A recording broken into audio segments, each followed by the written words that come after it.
I'm married and 33 years old. My husband David and I have been married for 10 years, and we have a first-grade daughter named Betty. We're a family of 3. I've loved drawing since I was a kid, and now I work in the arts. I'm also pregnant with our second child, and each day gets harder as my belly grows. Even though David is very busy, he tries to come home early and helps with chores and taking care of our daughter.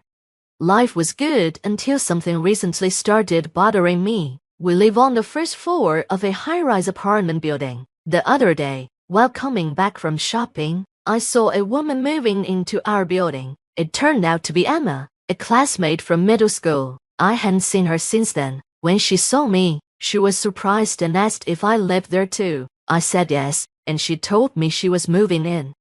Emma's face changed when she realized I was living in the same building as her. She was shocked that a high school dropout like me lived in the first-floor apartment. She seemed to take pleasure in the fact that I was on the first floor, while she was on the 35th floor. She bragged about how her apartment had great views and how she was starting her own business, using the apartment as both her home and office.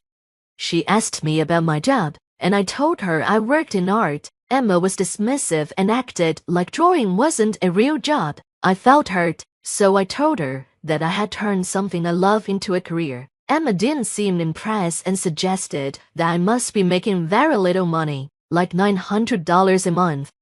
Just then, David and our daughter Betty came by. Emma looked them over and said something rude about David's work clothes and our income. I felt insulted and finally snapped at her, but she just kept being disrespectful and condescending. Finally, I'd had enough of Emma's rudeness. I told her she needed to apologize for what she said about my husband. Emma just laughed and asked why she should apologize. Then she noticed my pregnancy and commented that it must be tough financially with another child on the way. She questioned if we could even afford to live in our apartment. I didn't want to hear any more of Emma's nasty comments, so I grabbed David and Betty and went home. Emma called after us, inviting us to visit her on the 35th floor for a better view, but I ignored her. I couldn't stop feeling angry at Emma all day. That night, after Betty went to sleep, David asked what happened. I told him how Emma had made fun of me for dropping out of school and belittled my work. David was furious. He knew about my past and had chosen to marry me knowing who I am. We decided to avoid Emma for a while. Fortunately, we didn't run into Emma for a month, which allowed us to live peacefully. Then, one day we received an invitation to a school reunion. I was excited to catch up with my old friends, even though I was a bit worried about running into Emma again. But since I wanted to see my friends, I decided to go. The reunion was held in a hotel ballroom. As soon as I arrived, I reconnected with friends I hadn't seen in years. We had a great time catching up, talking about our families and careers. But then, out of nowhere, we heard Emma's voice behind us, saying something rude about being around poor people. As expected, she was still the same. Emma showed up at the reunion too, but we didn't notice her at first because we were focused on talking with our close friends. Emma was wearing heavy makeup and a flashy dress that seemed out of place. She had always been self-centered and made awkward comments back in middle school, so we weren't surprised to see she hadn't changed. We rolled our eyes when she arrived. One of my friends finally spoke up and asked Emma who she was calling poor. Emma replied, "Who else but Mary? She's a dropout, so she must be poor and lives on the first floor. I live on the 35th floor. So it's like a master-servant relationship." Emma laughed after saying this, and some friends were upset and confronted her, but she didn't seem sorry at all.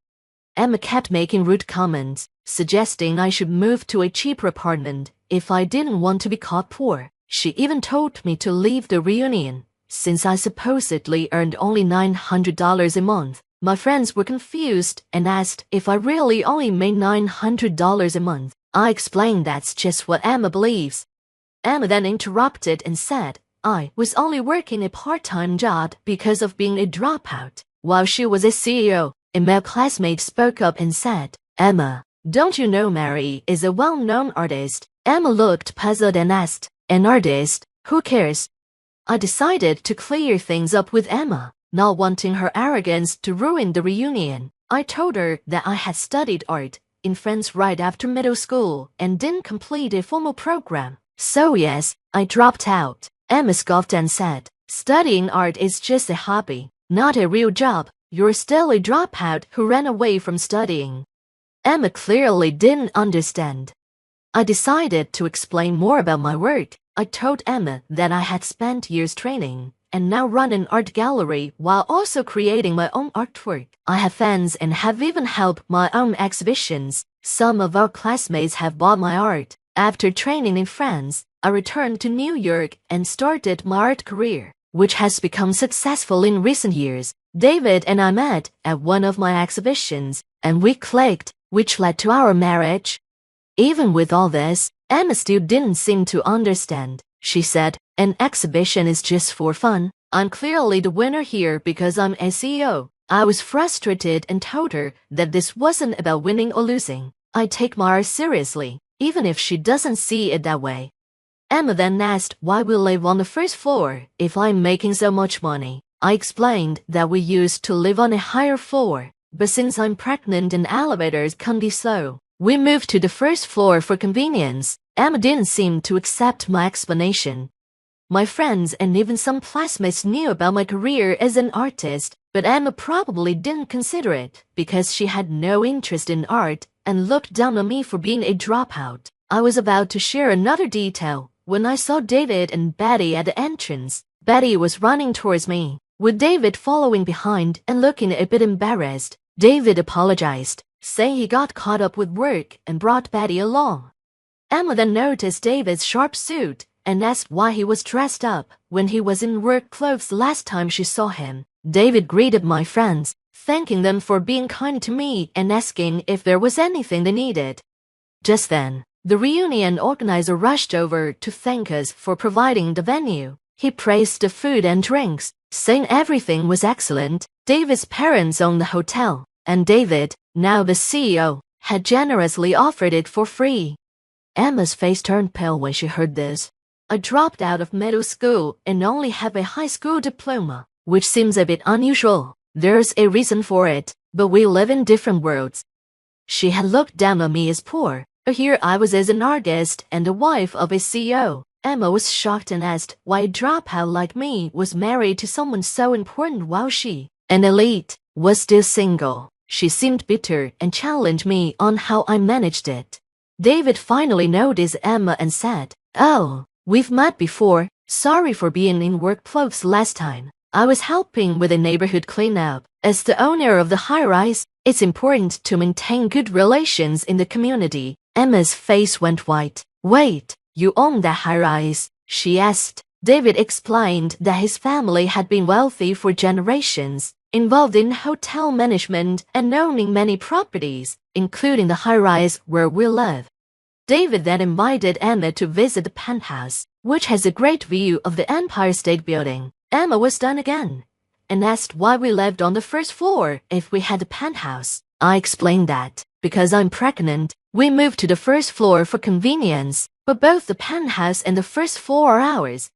Emma was speechless and looked like she couldn't believe it. Seeing the reaction from our friends and feeling that I had ruined the reunion's atmosphere, I decided to leave with David and Betty. As we were leaving, Emma muttered something rude about a dropout being so cocky. I turned to Betty and said, "What matters most is what's inside. Never look down on people." Betty cheerfully added, "Emma, if you keep making faces like that, happiness will run away from you." Everyone laughed, and the mood of the reunion improved. Emma, now embarrassed, quickly left. The reunion continued on a positive note. I enjoyed the rest of the evening with my friends, who also had bad experiences with Emma. Betty's comment had made everyone feel better. Months went by, and we didn't see Emma at the high-rise again. One day, David came home and told me that Emma had finally moved out. She hadn't paid rent for 3 months, and we had to get a lawyer to issue an eviction notice. Emma left town quickly after that. David said Emma had left the apartment exactly as it was. Furniture and clothes were still there. She took her expensive items and computer, but left everything else behind. At first, I was suspicious, but a friend updated me on Emma's situation. It turns out she had been pretending to be successful but was actually jobless. She had some savings from her career, but couldn't keep up her lifestyle and fell behind on rent. She had no other place to go, so she left her belongings because she couldn't afford to get rid of them. I was disgusted to learn that Emma was still a burden to others. Even in her crisis, her terrible personality meant she had no friends or colleagues to help her. Now she's living in a rundown apartment and struggling with part-time jobs. She used to brag about being an elite and looked down on me as a dropout. I'm sure her pride is shattered now. I hope she learns to live a more humble and honest life. As for me, I'm happy with my life. I continue to paint, spend time with my husband and daughter, and look forward to our new baby. Our family of 3 gets along wonderfully, and I'm excited about expanding our family. I'll keep doing everything I can to protect our happiness.